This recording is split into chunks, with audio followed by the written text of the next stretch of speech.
এখন আমাদেরকে আর প্রত্যেককেই পরীক্ষা কেন্দ্রে গিয়ে পাহারা দিতে হবে না। যোগ ব্যবস্থাপনার জন্য আমাদের নির্দেশ রয়েছে কি কি ব্যবস্থা নেওয়া যেতে পারে সেই ব্যাপারে ইনস্ট্রাকশন দেওয়া হচ্ছে। আমরা ৩২,৫০০ শিক্ষকের যে মামলাটি ২০১৭ সালে হয়েছিল, আমি খুব আশ্চর্যান্বিত যে আজকে এই কন্টিনেন্টালে আপনারা এতজন সাংবাদিক উপস্থিত, ওদিকে আমার ১২ লক্ষ শিক্ষার্থীর পরীক্ষা হচ্ছে, আপনারা সেখানে যাচ্ছেন না। এই প্রশ্নের উত্তরটা কি আমাকে দেবেন? ২০০১ হতে ২০০৬ অনেকে বলতো মিলন ম্যাজিক, এখন হচ্ছে ডিজিটাল ম্যাজিক। এখন আমাদেরকে আর প্রত্যেককেই পরীক্ষা কেন্দ্রে গিয়ে পাহারা দিতে হবে না। আমাদের ক্লোজ সার্কিট ক্যামেরা রয়েছে, আমাদের টিচাররা আজকে সচেতন, আমাদের অভিভাবকরা সচেতন, প্রশাসন সচেতন রয়েছে এবং পুলিশ বিভাগ তারা বডি ক্যাম ব্যবহার করছে। সব মিলিয়ে আমাদের শিক্ষার্থীরা সচেতন, তারা পরীক্ষায় কোনো আনফেয়ার মিন্স করে না। তারা এখন লেখাপড়া করছে এবং লেখাপড়া করবে। মাননীয় প্রধানমন্ত্রী যে প্রত্যয় নিয়ে আগামী দিনের শিক্ষা ব্যবস্থাকে যুগোপযোগী করছেন, সেই শিক্ষা ব্যবস্থার সাথে আমাদের ছাত্রছাত্রীরা আস্তে আস্তে পরিচিত হচ্ছে এবং তারা আর কোনো আনফেয়ার মিন্স অ্যাডপ্ট করবে না, এটা আমাদের বিশ্বাস। আপনি আজকে দেখবেন ঢাকায় পুলিশ অত্যন্ত অ্যালার্ট, তারা ট্রাফিক জ্যাম যেন না হয় সেজন্য তারা কাজ করছে।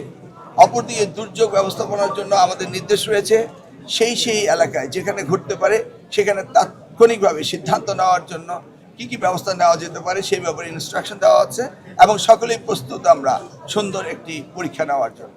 ছড়ে পড়ার নাম্বারটা এসএসসির পরে এইচএসসি বা দাখিলের পরে আইএলএম, এটা একটা স্বাভাবিক গতি ছিল। অনেক মেয়েরা বিয়ে করে ফেলে, অনেক ছেলেরা কাজে চলে যায়, এগুলো একটি সাধারণ নিয়ম ছিল। কিন্তু এবার এটার রেটটা অনেক বেশি বেড়ে গিয়েছে, কারণ শিক্ষার্থীরা বুঝতে পেরেছে যে লেখাপড়া করতেই হবে পরীক্ষা দিতে হলে। অনেকে এবার প্রস্তুতি নিতে পারেনি বিধায় ভাবছি, তবে আমরা এই বিষয়টি গুরুত্ব দিয়ে দেখব। ক্লাসরুম এডুকেশন, টিচার্স ট্রেনিং প্রোগ্রামগুলো আমরা বাড়িয়ে দেব, সিলেবাস কারিকুলাম এবং সময় সব কিছু আমরা সুন্দরভাবে সাজিয়ে যেন আগামী দিনে এই ড্রপ আউট না হয়। এই ড্রপটা আমাদের জন্য একটা বিরাট লক্ষণীয় এবং আমরা এটা নিয়ে গবেষণা করছি। আমি লোকাল গভর্নমেন্ট বলেছি, স্থানীয় সরকার নির্বাচনে ৪,৫৭৩টি চেয়ারম্যান পজিশন, ৪৯৩টি হচ্ছে আমাদের নির্বাচন, লোকাল গভর্নমেন্ট চেয়ারম্যান নির্বাচন। এই নির্বাচনে আমি দেখেছি আমার নিজস্ব অভিজ্ঞতা, অনেক শিক্ষক সেখানে জয়েন করে। কতজন হতে পারলো সেটা আমি বলছি না, কিন্তু তারা পার্টিসিপেট করেন এ বিগ নাম্বার। এতে ক্লাসরুমের এডুকেশনের খর্ব হয়। তাই আমি বলছিলাম একটা রেগুলেশন হওয়া উচিত নির্বাচন কমিশনের, যে শিক্ষকরা লোকাল গভর্নমেন্ট নির্বাচনে না যাওয়াটাই ভালো। কনস্টিটিউশনাল প্রভিশনে এটা নেই, কারণ ইলেকশন সকলেই করতে পারবে, কিন্তু একটা রেগুলেশন নির্বাচন কমিশনতে হতে পারে যেটা আইনকে কখনো ব্যত্যয় ঘটায় না। এবং এই ধরনের যদি একটি নিষেধাজ্ঞা থাকে তাহলে শিক্ষাক্ষেত্রে শিক্ষকদের যে আমাদের প্রয়োজন সেটা থাকবে। আমি বিশ্বাস করি এটা দেখা যেতে পারে। আমি লোকাল গভর্নমেন্ট বলতে ইউনিয়ন পরিষদকে বোঝাচ্ছি, সিটি গভর্নমেন্টকে আমি বোঝাচ্ছি না।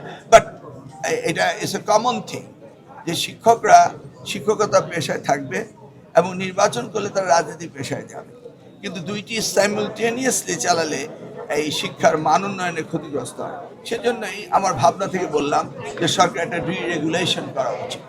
আমরা ৩২,৫০০ শিক্ষকের যে মামলাটি ২০১৭ সালে হয়েছিল, আত্মীকরণ শিক্ষকদের এক্সপেরিয়েন্স সংক্রান্ত, এনিওয়ে মহামান্য আদালত অ্যাপিলেট ডিভিশন বিষয়টি তাদের নজরে এসছে এবং তারা এই ব্যাপারে সিদ্ধান্ত নিয়েছে। এর বিষয়ে আরও বিস্তারিত আলোচনা আমরা ইন ডিটেলস কোর্ট অর্ডার এবং কী কী দিয়েছে সেটা আমার হাতে আসেনি এখনও। আমরা দুপুর ২টায় প্রাথমিক সেকশনে ডিভিশনে আমরা একটা প্রেস কনফারেন্স করব, ততক্ষণে আমাদের আদেশ আসবে এবং করণীয় ব্যাপারে আপনাদেরকে জানাবো। এই ৩২,৫০০ শিক্ষককে নিয়ে ডিটেলস আমরা এখনো যাইনি, আমরা জানি যে অ্যাপিলেট ডিভিশন এটা অ্যাকসেপ্ট হয়েছে।